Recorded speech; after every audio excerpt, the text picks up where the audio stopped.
할렐루야. 오늘도 하나님께서 우리에게 필요한 말씀으로 은혜 주실 줄 믿습니다. 여러분, 오늘이 무슨 날입니까? 설날입니다. 설날 우리가 무슨 인사를 가장 많이 합니까? 복 많이 받으라는 인사를 가장 많이 합니다. 설날은 어쨌든 좋습니다. 왜 좋습니까?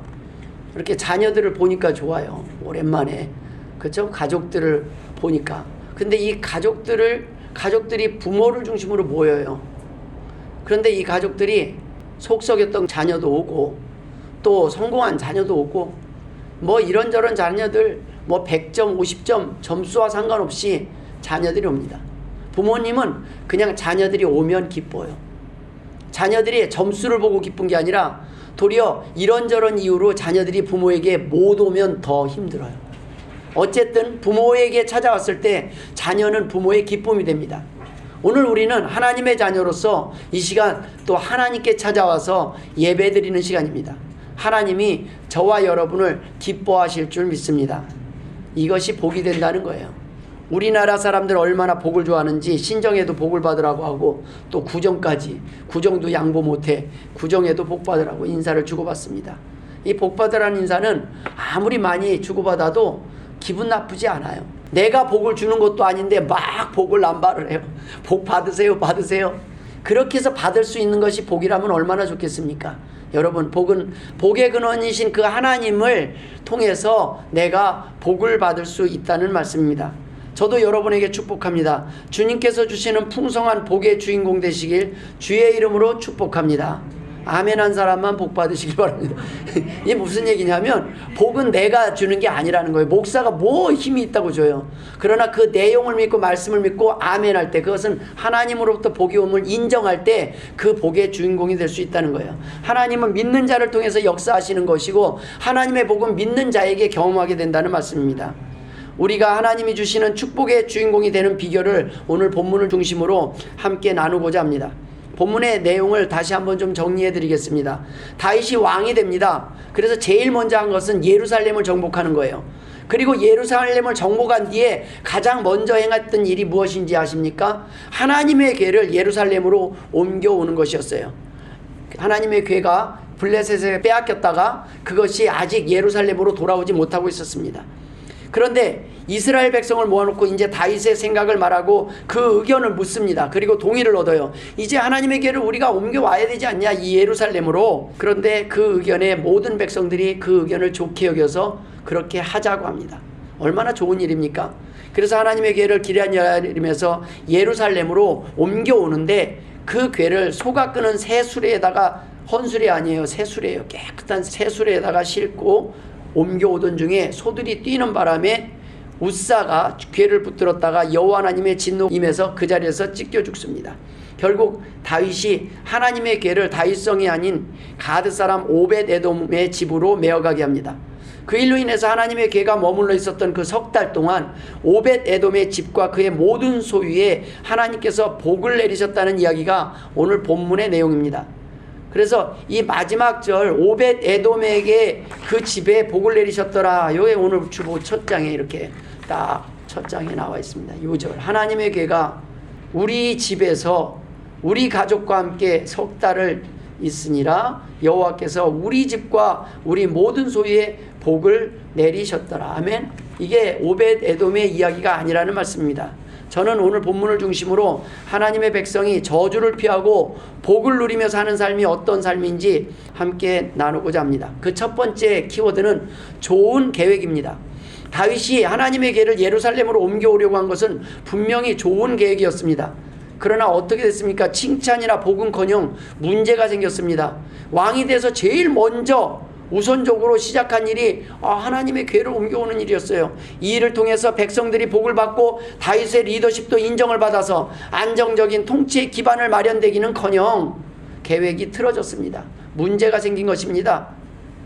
교회를 짓는데 사망사고가 나고 막 이런 일들이 있지 않습니까? 그러면 이게 뭔 일이냐, 뭐 다른 건물도 아니고 교회를 짓는데 사고가 나고 다치고 이런 일이 있으면 마음이 어떻겠습니까?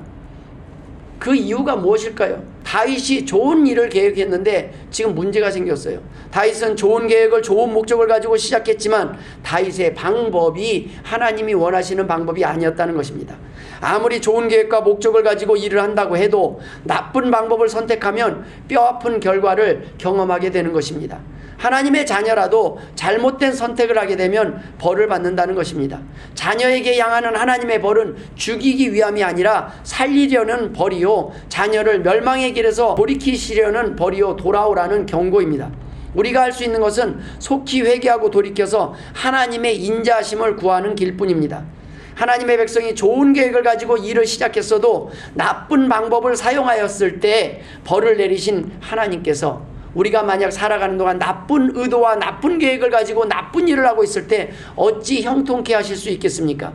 11조를 안 하고 교회 일을 열심히 안 하는 사람들에게 뭐라고 잔소리 하시는 것이 아닙니다. 여러분, 불신자들에게 잔소리한들 알아듣겠습니까? 아니면 순종하겠습니까? 아닙니다. 하나님의 자녀들에게 말씀하시는 겁니다. 아직도 하나님이 원하는 자리로 원하는 삶으로 돌아오지 않는 자녀들에게 하는 하나님의 사랑의 잔소리입니다. 왜 그렇습니까? 자녀들에게만 하나님의 음성이 들리기 때문입니다. 내 양은 내 음성을 듣는다고 했어요. 하나님의 자녀는 그 소리가 뭔지 알아요. 지금은 내가 그렇게 안 살아요. 그렇지만 그게 부모님이 야 너 이거 하지 마라 저거 하지 마라, 그게 부모님의 잔소리가 사랑이라는 걸 자녀는 알아요. 지금은 안 하고 있어도 언젠가는 할 겁니다. 왜요? 언젠가 지들도 부모가 될 테니까요. 대부분 알아요. 그때서야 내가 왜 그때 부모의 말을 가볍게 여겼던 거 할 때가 있습니다. 부모가 자녀들에게 효도하라고 잔소리하듯 하나님은 오늘 헌금을 해라, 예배를 드려라, 봉사를 하라고 잔소리하는 것이 아닙니다. 도리어 하나님의 질문은 너는 왜 11조를 하고 왜 교회를 나와 예배를 드리냐라고 묻고 있는 겁니다. 용돈을 너 주냐 안 주냐 이걸 묻는 게 아니에요. 너 이 용돈 나한테 왜 주냐를 묻는 거예요. 이제야 제가 부모님의 은혜를 압니다. 안 주면 섭섭해할 거잖아요. 이렇게 빚 갚듯이 주는 게 아니라는 겁니다. 자녀에게 그 자녀의 고백을 듣고 싶은 거예요. 엄마, 아빠 그동안 고생하셨어요. 감사했어요. 내가 아마 죽는까지 다 갚지는 못할지라도 내 마음은 이제 깨달았어요. 이제 감사해요. 우리 자녀들 있는 데서 이거 하는데 참 멋쩍네요. 뭐 대놓고 뭘 얘기하는 것 같아서. 그런데 그렇지 않다는 거예요. 하나님은 그 이유를 아는 것만으로도 기쁘다는 거예요. 너의 목적이 무엇이냐는 거예요. 네가 오늘 나와서 설날임에도 불구하고 하나님 앞에 나와서 예배드리는 그 이유가 뭐냐는 거예요. 목적이 먼저 바로 되어야 된다는 것입니다. 아나니아와 삽비라는 헌금을 안 해서 벌을 받아 죽은 것이 아닙니다. 재산의 반을 바치고 벌을 받았어요. 왜요? 목적 없이 다른 목적을 가지고 헌금을 한 거예요. 헌금을 왜 하는지, 누구에게 하는지, 헌금을 하는 이유와 목적에 문제가 있었다는 겁니다. 그의 많고 적음의 문제가 아니라 그 헌금을 하는 이유와 목적에 문제가 있었기 때문에 벌을 받은 것입니다. 그래서 실패한 거예요. 가인과 아벨의 제사도 마찬가지입니다. 왜 하나님이 가인의 제사는 받지 않으셨을까요? 제사를 드렸고 안 드렸고의 문제가 아닙니다. 왜 제사를 드리는지, 누구에게 제사를 드리는지 그 목적에 문제가 있었던 거예요. 하나님이 원하는 것은 순종이었어요. 순종이 제사보다 낫고. 그래서 하나님은 내가 원하는 방식으로 제사를 드려라 했는데 꼭 하나님 꼭 그렇게 해야 돼요. 뭐 내 마음만 받으면 되지. 뭐 내 거는 안 귀해요. 하나님이 원하는 건 하나님이 원하시는 방법으로 예배하기를 원하셨던 것뿐입니다. 우리는 하나님을 위해 무엇을 하는 것보다 왜 하는지 그것을 아는 것이 더 중요하다는 거예요. 와서 예배하는 거 중요합니다. 그러나 왜 예배를 드리는지 알고 앉아 있어야 된다는 말씀입니다. 초신자들이 교회에 나와서 예배하며 말씀 듣는 일보다 헌금부터 하고 일을 먼저 시작하면 반드시 문제가 생깁니다. 왜 헌금하는지 모르고 헌금하고 왜 일하는지 모르면서 일을 하면 문제가 생길 수밖에 없습니다. 자녀가 철이 들기 전에 효도를 너무 강요하면 효자가 되기는커녕 망나니가 될 수도 있습니다. 왜 효도를 해야 되는지 비로소 깨달았을 때, 비로소 부모님이 원하는 효가 무엇인지 알 수 있을 때 부모님이 기뻐하시는 효자가 될 수 있는 것입니다. 저희 부모님은 저를 보는 날을 기다리고 기뻐하십니다. 그러나 제가 예배 안 드리고 부모님을 보러 오는 것을 기뻐하지 않으셔요. 왜 그런지 아십니까? 지혜로우시기 때문에 그래요. 우리 부모님은 제가 먼저 예배를 통해 말씀을 통해 왜 부모님을 공경해야 하는지를 배워야 진짜 효자가 될 수 있음을 아시기 때문입니다. 효도해라 가르치시지 않아도 하나님께서 말씀을 통해 알려주시는 것이 더 좋은 결과가 나타날 줄 믿기 때문입니다. 자녀는 부모님이 진짜 기뻐하시는 것이 무엇인지 알 때 비로소 효자가 될 수 있습니다. 부모님을 모시는 것 중요합니다. 그러나 진짜 효자 효부는 부모님을 왜 모셔야 하는지를 알고 모시는 자녀입니다. 그러한 자녀는 지금 부모님을 모시지 못할지라도 어디에 있든지 그 마음이 항상 어디에 있어요? 부모님께 향해 있어요. 부모님의 건강, 부모님에게 더 못하는 것, 그리고 부모님에게 관심이 있어요. 그러나 그것을 모르면 내가 부모님이 내가 위세 떠는데 사용될 뿐이에요. 내가 그래도 너희들한테 내가 부모님을 모시잖아. 예전에는 장남이 그걸 모시면서 뭐예요? 리더십을 가졌어요. 동생들한테 큰 소리 칠 수 있었던 거예요. 그런데 요즘은 장남이 꼭 모시는 것도 아니에요. 그럼 모시는 사람들이 또 큰 소리를 쳐요. 내가 모시잖아. 그러라고 하는 게 아니라는 거예요. 부모님을 모시는 것은 자녀면 누구든지 모시려고 하되 서로 모시려고 하다 보니까 가위바위보해서 나눠갈 정도로 그러면 내가 오늘은 양보할게 이런 분위기가 되는데 서로 안 모신다고 하는 거 그거 참 가슴 아픈 일 아니겠습니까?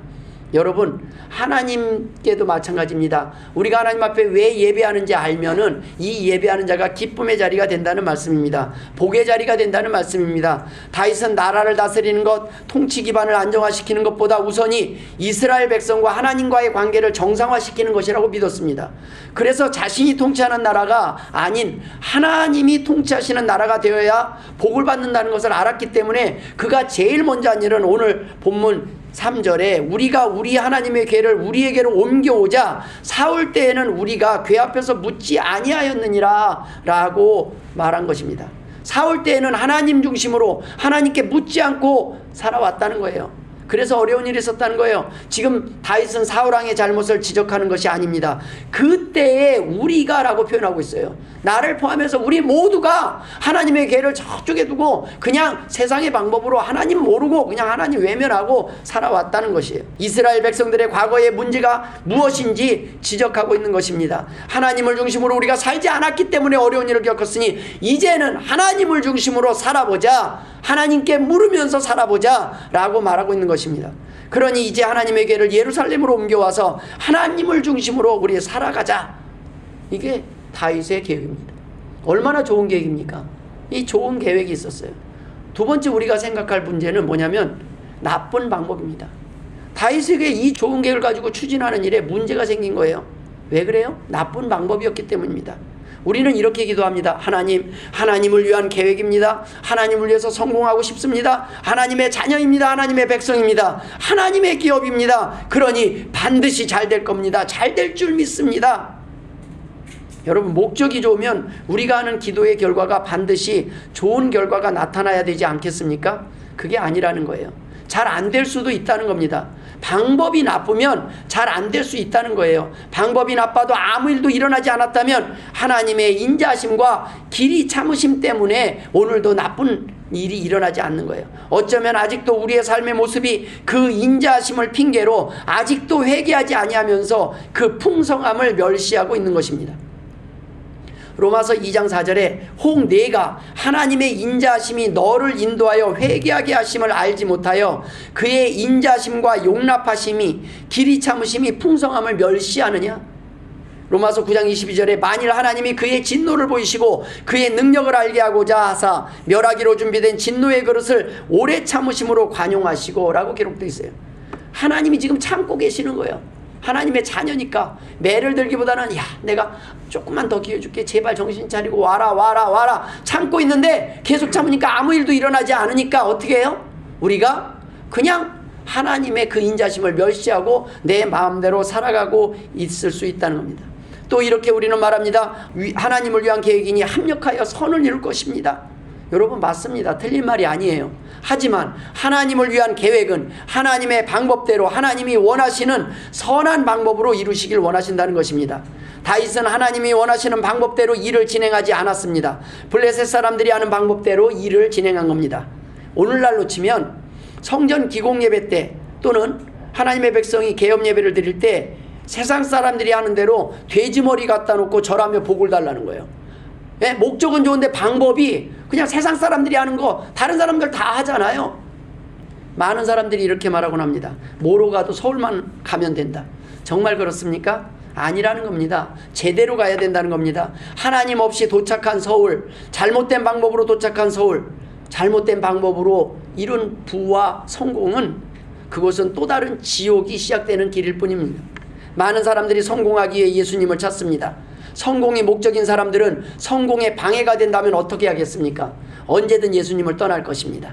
여러분, 목적지가 예수님이 아니고 천국이 아니기 때문에 그들은 이곳에 자기가 원하는 것이 없으면 언제든지 떠나요. 목적이 잘못된 거예요. 여러분, 뭐로 가면 안 되고 제대로 가야 우리는 천국에 도착할 수 있습니다. 교인들도 마찬가지입니다. 목적지가 다른 사람들이 있어요. 성공을 위해 교회 나오고 성공을 위해 11조를 하는 사람들이 있습니다. 목적이 다른 삶을 사는 겁니다. 같은 장소에서 같이 예배를 드리고 같은 일을 하지만 목적이 다른 교인들이 있습니다. 예수님을 믿고 그 구원의 은혜에 감사해서 하나님께 영광 돌리기 위한 예배가 아니라면 우리는 목적이 다른 예배를 드리고 있는 것입니다.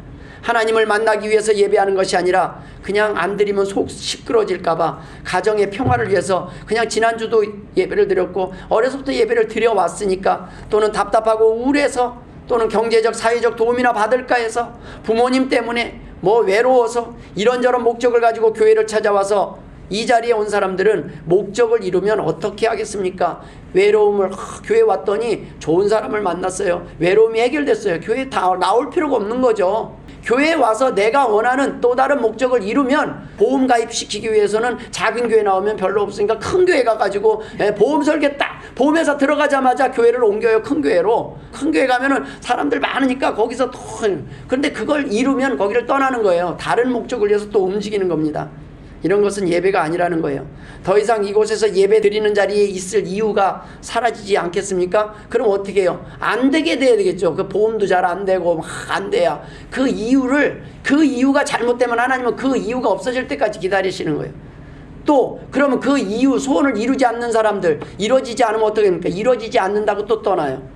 이곳에서 자신이 원하는 것을 얻을 수 없다고 판단하면 그 목적을 이루지 못하니까 또 떠날 겁니다. 처음부터 목적이 잘못됐기 때문에 하나님께 예배할 수가 없는 거예요. 하나님을 위한 예배가 아니라 나의 목적을 위한 예배, 교회, 하나님이 필요할 뿐인 거예요. 하나님 내 말 안 들어주면 나 교회 안 나가요? 하나님을 협박하고 있는 거예요. 교회를 협박하는 나 교회 안 나갈 거예요? 심심하면 교회를 협박하는 거예요. 예배는 목적을 이루기 위한 수단이나 방법이 되어서는 안 됩니다. 교회의 부흥도 마찬가지입니다. 교회의 부흥은 목적이 아니라 당연한 결과일 뿐이기 때문입니다. 하나님께서는 이 땅의 교회가 부흥하고 성장하기를 그 누구보다도 원하시는 분입니다. 때문에 하나님의 교회는 항상 가득 찼고 항상 부흥했고 왕성했습니다. 우리가 원하는 사람들이 우리가 원하는 속도나 그러한 모습이 아닐 수도 있습니다. 하지만 하나님께서는 지금도 역사하고 계시고 일하고 계시기 때문에 하나님이 함께 하시는 교회는 항상 온전하고 완전합니다. 여러분, 설날에 몇 명이 오면은 다 온 겁니까? 우리 가족 두세 명, 아이들 자녀들 두세 명, 우리 가족이 다 오면 다 온 거예요. 뭐 이웃집 옆집까지 다 와야 완전히 큰 예배가 되는 거예요. 하나님의 자녀들이 다 오면 되는 겁니다. 지금 이 땅에는 하나님의 자녀들을 부르고 있습니다. 하나님의 그 부르신 자녀들이 하나님의 말씀에 응답해서 하나님 앞에 나와서 예배하고 있다는 겁니다. 모든 교회가 하나의 교회로서 하나님을 찾고 하나님의 자녀들은 각각 있는 곳에서 예배를 하고 하나님 앞에 고백을 합니다. 하나님, 나의 하나님이라고, 나의 아버지라고. 하나님은 오늘도 온전히 자녀들을 부르시고 그 부르신 자녀들을 통하여 영광 받으시고 계신다는 말씀입니다. 그런데 오늘날 교회가 온전함에도 불구하고 불완전해 보이는 이유가 무엇입니까? 교회가 불완전한 것이 아니라 교회에 아직도 믿음이 연약하여 불완전한 모습의 신앙생활을 하는 사람들, 아직도 다른 목적을 가지고 나와 있는 사람들, 아직 하나님의 은혜를 경험하지 못한 사람들, 하나님의 은혜를 경험했지만 아직은 하나님의 원하는 삶을 선택하고 결단하지 못하는 사람들이 섞여 있기 때문에 사람들이 보기에는 아직 부족해 보일 수 있습니다. 교회가 다른 목적을 가진 사람들, 아직 연약한 사람들과 함께 있기 때문에 사람들이 보기에는 교회가 불완전해 볼 수 있어요.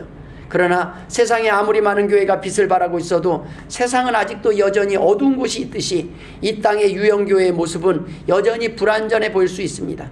그러나 무용교회는 다릅니다. 숫자가 많든 적든 완전한 것입니다. 우리가 온전해서 깨끗해서 온전하고 깨끗하게 살아서 완전한 것이 아니라 그리스도 보혈의 피로 깨끗함을 받아서 완전해졌다는 말씀입니다. 우리의 결심이나 지식이 아닌 말씀의 능력으로 완전해지는 것입니다. 그것은 한 사람이든 10사람이든 상관이 없습니다. 진짜 성도, 진짜 하나님의 자녀들을 통해 오늘도 하나님께서 받으시고 기뻐하시는 풍성한 예배가 이 자리에서 이루어지고 있기 때문입니다.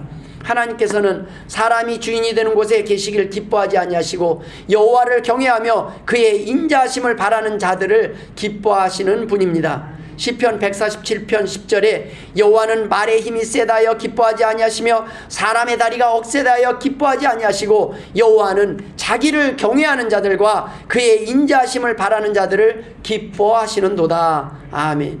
마지막으로 우리가 오늘 본문을 통해서 나눈 은혜는 회개와 회복입니다. 다윗은 좋은 계획을 가지고 시작했지만 나쁜 방법을 선택함으로 인해서 문제가 생겼습니다. 오늘 본문 10절에 웃사가 손을 펴서 궤를 붙들므로 말미암아 여호와께서 진노하사 치심에 그가 거기 하나님 앞에서 죽으니라. 다윗이 무슨 잘못을 했고 웃사는 무슨 잘못을 했습니까? 예루살렘에서 예배드리기 위하여 하나님의 궤를 가져오겠다는 것이 하나님의 궤가 수레에서 막 소가 날뛰니까 수레에서 떨어질까봐 그걸 붙잡은 게 뭐 그렇게 큰 잘못이라서 그 자리에서 웃사가 죽임을 당했습니까? 여러분, 큰 잘못입니다. 리더의 잘못된 선택은 큰 잘못이라는 거예요. 다윗 한 명이 이까짓 것쯤 해야 하고 대충 했던 그 하나를 온 이스라엘 백성들이 본받는 거예요. 하나님의 말씀은 대충 들어도 되는구나, 안 들어도 되는구나, 불순종해도 되는구나, 그래도 아무 일 없구나. 왕이 잘못하면 그 왕이 벌받는 걸 볼 때 사람들은 그 하나님을 두려워하지 않겠습니까? 그 왕이 잘못된 선택을 했을 때 왕을 하나님이 치심으로 인해서 남은 모든 이스라엘 백성들을 살리시기 위한 계획을 하시는 거예요. 다윗은 하나님의 명령하신 대로 하나님의 궤를 옮기지 않았습니다. 민수기 4장 15절에는 하나님의 궤를 옮길 때는 진영을 떠날 때 아론과 그의 아들들이 성소와 성소의 모든 기구 덮는 일을 마치거든 고앗 자손들이 와서 맬 것이니라. 그러나 성물은 만지지 말라, 그들이 죽으리라. 회막 물건 중에서 이것들은 고앗 자손이 맬 것이며, 하나님의 궤를 옮길 때는 고앗 자손만 맬 수 있어요. 그게 오늘날 그래요. 아무나 할 수 있는 일들이 아니야. 하나님이 허락하신 일들이 있어요. 그런데 아무나 할 수 없대. 고앗 자손들도 하지 못하는 게 있어요. 그 법궤를 만져서는 안 돼요. 그럼 죽으리라 하셨어요. 왜요? 거기는 하나님이시기 때문에, 하나님의 임재가 임하시는 곳이기 때문에.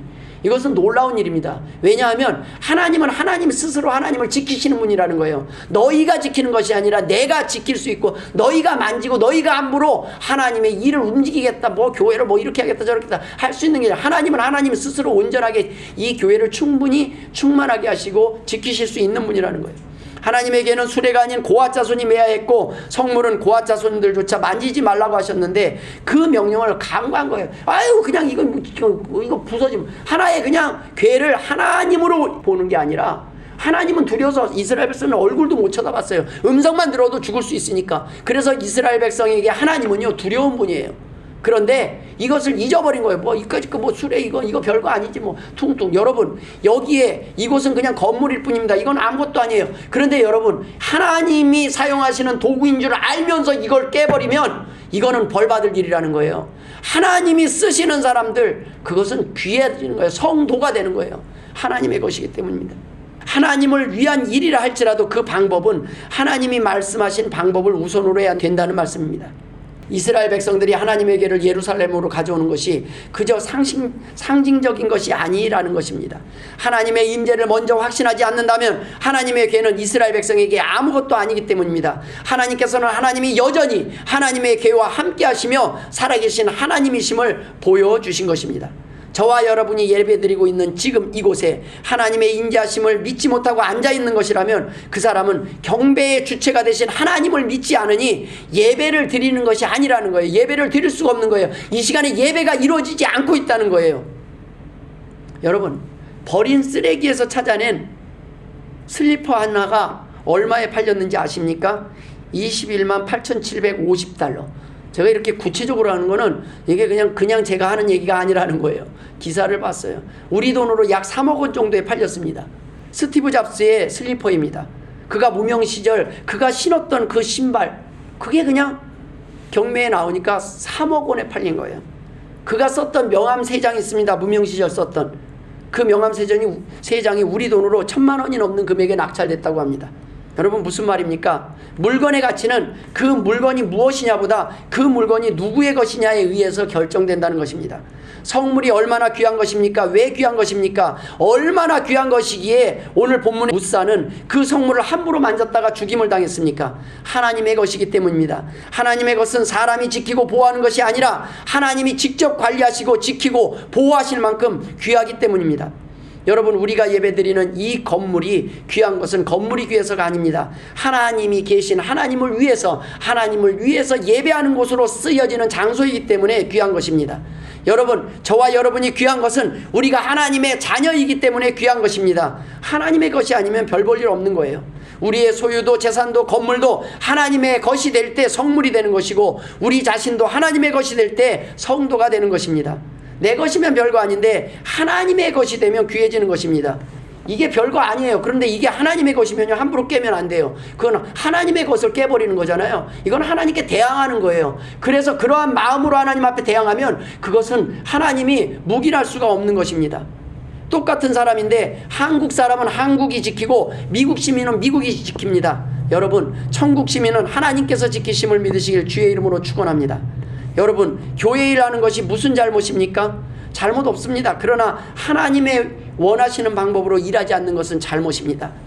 왜 일을 하는지 왜 헌금을 하는지도 모르고 헌금을 하고 일을 하니까 문제가 생깁니다. 왜 예배하는지 모르고 이 자리에 와 앉아 있으니까 그 하나님의 능력을 경험할 수 없는 겁니다. 하나님이 원하시는 것은 이유도 모르고 드리는 헌금이나 헌신이 아니라는 겁니다. 하나님의 나라와 영광이 아닌 다른 목적을 가지고 드리는 헌금이나 헌신이 아니라 다윗처럼 두려워서 하나님에게를 예루살렘으로 옮겨오지 못하고 오베데돔의 집으로 옮겨가는 것처럼 깊은 고민 속에 내가 하나님을 대해야 된다는 말씀입니다. 다윗은 문제가 생기니까 바로 멈췄어요. 괴를 예루살렘으로 가져오는 게 아니라 잠깐 수도. 뭔가 문제가 있나 돌아봐야 된다는 거예요. 이대로 진행을 계속할 수는 없다는 거예요. 하나님께서는 다윗의 일을 방해하시기 위해 진노하신 것이 아니라 바로잡기 위해 진노하셨던 것입니다. 다윗은 지혜로운 사람입니다. 넘어졌으나 실수했으나 그는 주저앉아 있지 않았습니다. 잠시 진행하던 일을 멈추고 자신이 무엇이 문제였는지 돌아봤습니다. 그리고 깨달았습니다. 그리고 돌이킵니다. 그리고 오늘 본문 11절에 어떻게 합니까? 여호와께서 우사의 몸을 찢으셨으므로 다윗이 노하여 그곳을 베레스 우사라 부르니 그 이름이 오늘까지 이르니라. 다윗이 노한 이유는 하나님께 화가 난 것이 아닙니다. 자신이 어처구니 없는 잘못된 판단과 그 선택을 함으로 인해서 그 문제가 생긴 것에 자신에 대해서 화가 난 거예요. 하나님, 내가 이렇게 또 잠시 교만했습니다. 또 잠시 방심했습니다. 그래서 또 이렇게 나만 아니라 우리 가족들, 우리 백성들, 이 모든 사람들을 어렵게 만들었습니다. 자신의 어리석음을 직시하고 자신에게 화를 내고 있는 겁니다. 우리 같으면 아마 이렇게 하나님을 원망하고 있을지 모릅니다. 하나님, 그래도 제 중심은 아시지 않습니까? 제가 하나님을 위해, 교회를 위해 시작한 일인데 어떻게 이럴 수가 있습니까? 그러나 다윗은 달랐습니다. 다윗의 위대함이 어디에 있습니까? 하나님은 왜 그토록 다윗을 사랑하셨습니까? 다윗은 넘어지지 않은 사람이 아닙니다. 다윗은 넘어졌을 때, 하나님의 진노와 버림했을 때, 문제가 생겼을 때 오래 망설이거나 고집하지 아니하고 자신의 문제점을 속히 돌아보고 하나님께 회개하고 돌이켰습니다. 그는 넘어지고 실패했으나 그 실패를 인정하고 회개하고 돌이켜서 빠른 회복과 승리를 경험한 사람입니다. 일이 안 되고 꼬이는 것은 나쁜 계획일 때뿐만 아닙니다. 좋은 계획이라도 나쁜 방법과 그 죄가 함께할 때 일이 안 되는 겁니다. 과거에 지은 죄 때문이 아닙니다. 지금 버리지 못하는 죄, 지금 내려놓지 못하는 욕심과 고집이 미래에 문제가 될 것이라는 것입니다. 실패의 이유는 넘어짐에 있는 것이 아니라 여전히 돌이키지 아니하고 회개하지 않는 데 있다는 것입니다. 오늘 본문 중에 마지막 말씀이 우리에게 왜 큰 은혜와 위로가 됩니까? 하나님에게가 오베데돔의 집에서 그의 가족과 함께 석 달을 있으니라. 여호와께서 오베데돔의 집과 그의 모든 소유에 복을 내리셨더라. 오늘 본문에 하나님이 어떤 분이신지 기록되어 있습니다. 하나님의 진노가 이스라엘 백성들을 죽이고 버리시기 위함이 아니었다는 겁니다. 이스라엘이 복을 받는데 방해가 되는 것들을 먼저 제거하라는 말씀입니다. 하나님께서 좋은 것을 부어주시려고 하는데 그 그릇이 오염되어 있다는 거예요. 다윗은 그날에 다윗이 하나님을 두려워하여 이르되 내가 어떻게 하나님에게를 내 곳으로 오게 하리요? 다윗은 자신의 문제가 무엇인지 돌아봐야 했습니다. 앞으로 전진하는 것보다, 열심히 일하는 것보다, 열심히 살아가는 것보다 더 중요한 일이 무엇인지, 여전히 돌이키지 않은 죄와 여전히 내가 성공할 수 없고 내가 여전히 형통할 수 없는 그 이유가 남아있지 않은지 돌아보는 것이 더 중요했습니다. 하나님보다 더 빠르지는 않는 건지, 하나님보다 앞서거나 하나님과 상관없는 계획은 아닌지, 앞으로 나아가는 것보다 멈추고 돌아볼 필요를 느꼈다는 것입니다. 다윗에게는 두려움이 있었습니다. 하나님께 대한 두려움이 있었어요. 이 두려움이 다윗을 회복시키시고 다윗을 승리하게 하는 두려움입니다. 이 두려움이 있는 사람에게 은혜가 있다는 말씀입니다. 잠언 1장 7절에 여호와를 경외하는 것이 지식의 근본이거늘 미련한 자는 지혜와 훈계를 멸시하느니라. 이 두려움이 있는 사람이 지혜로운 사람이요, 하나님의 나라를 위해 자신의 목숨까지 아낌없이 드릴 수 있는 진짜 용기 있는 사람입니다. 이 두려움이 있는 사람들이 하나님 앞에 꿇어 엎드려 간구하는 기도는 더 이상 연약함의 표현이 아니요 하나님의 능력에 대한 강한 믿음의 표현입니다. 하나님께서는 하나님의 괴가 오베데돔의 집에 머물러 있는 석 달 동안 그 집에 복을 주심으로 하나님의 괴에 하나님이 함께 하실 뿐만 아니라 여전히 이스라엘과 함께 계시고 다윗의 계획에 문제가 없었음을 증명하셨습니다. 하나님의 진노는 더 큰 복을 주시기 위한 사랑이요 채찍이었던 것입니다. 다윗은 넘어짐이 문제가 아니라 자신의 방법이 문제였음을 깨닫고 속히 돌이킵니다. 여러분, 좋은 계획에는 좋은 방법이 병행되어야 합니다. 이 방법들이 하나님께서 기록하신 말씀 가운데 있음을 믿고 순종하시길 주의 이름으로 축원드립니다. 다윗은 넘어진 적이 없어서 성공한 사람이 아닙니다. 다윗은 넘어짐의 길에서 성공의 길로 목적지를 정하고 선한 방법으로 선한 길을 선택함으로 인해서 다시금 승리의 길, 복된 길로 회복한 사람입니다. 하나님은 우리의 넘어짐을 통해서 우리를 버리시는 것이 목적이 아니라 우리의 회개를 통해서 회복시키는 것이 목적이시기 때문입니다. 우리가 철저히 회개하고 돌이키지 않음으로 인해 우리에게 지금도 주시고 싶은 그 복을 주시지 못하고 있는 겁니다. 우리의 한숨이 변하여 노래가 되고 우리의 두려움이 변하여 기도로 바꾸시는 그 주님을 믿고 의지하며 찬송할 때 우리를 회복시키시는 그 하나님을 경험할 수 있는 것입니다. 찬송가 370장, 그 두려움이 변하여 내 기도 되었고 전날의 한숨 변하여 내 노래 되었네. 모쪼록 이 고백이 저와 여러분의 고백이요 찬송이 되기를 주의 이름으로 축원합니다. 기도하겠습니다. 하나님 아버지, 은혜를 감사드립니다. 오늘 주의 말씀 아멘으로 받습니다.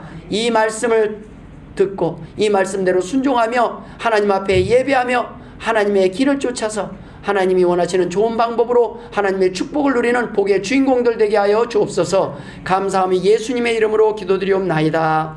아멘.